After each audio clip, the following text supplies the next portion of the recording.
Since the founding of our nation in 1776, the United States of America has been involved with war over 90% of the time during its 240-plus year history.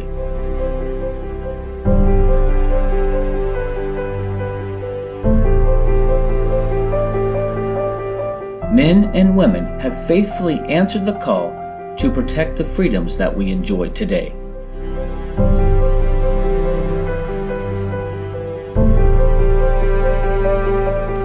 Today, our fellow citizens, our way of life, our very freedom came under attack in a series of deliberate and deadly terrorist acts. Following the tragic events of 9/11, the Lord placed a burden in the heart of Patrick Hayes for the United States military and their need of the Savior by getting them the gospel of Jesus Christ. On October the 1st of 2001 at Fort Bragg, Fayetteville, North Carolina, actually walked out into a street at a red light and started handing out books of John and Romans.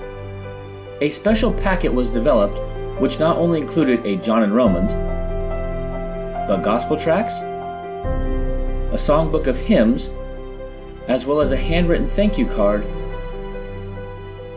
and coloring page. We got into the streets, we worked in the streets, and we've been in the streets for years.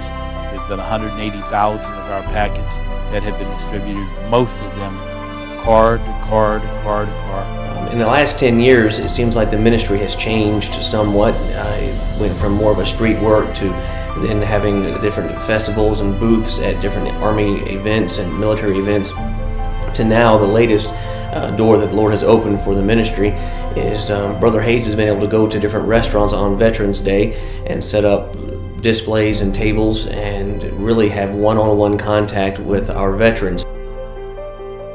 7 years ago, God opened some doors down in Eglin Air Force Base in Fort Walton Beach, Florida. The Golden Corral Corporation was feeding veterans on Veterans Day, and I asked them if I could be there to share our military packets with veterans that were getting a free meal.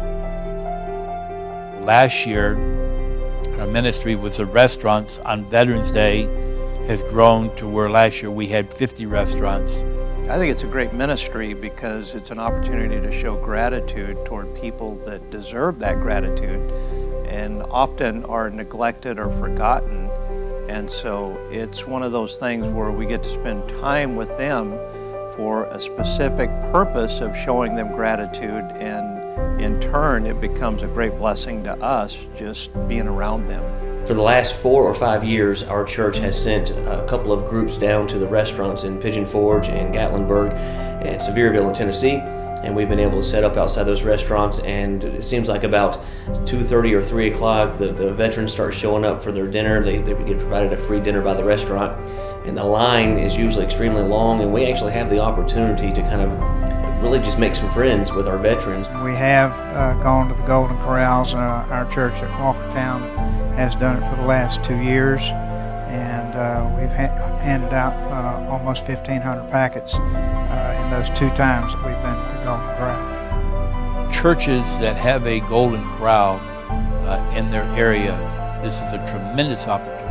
Some of the first things that we did is we got some of our young people to participate in the coloring of the sheets, and our adults to writing the thank you cards to the troops.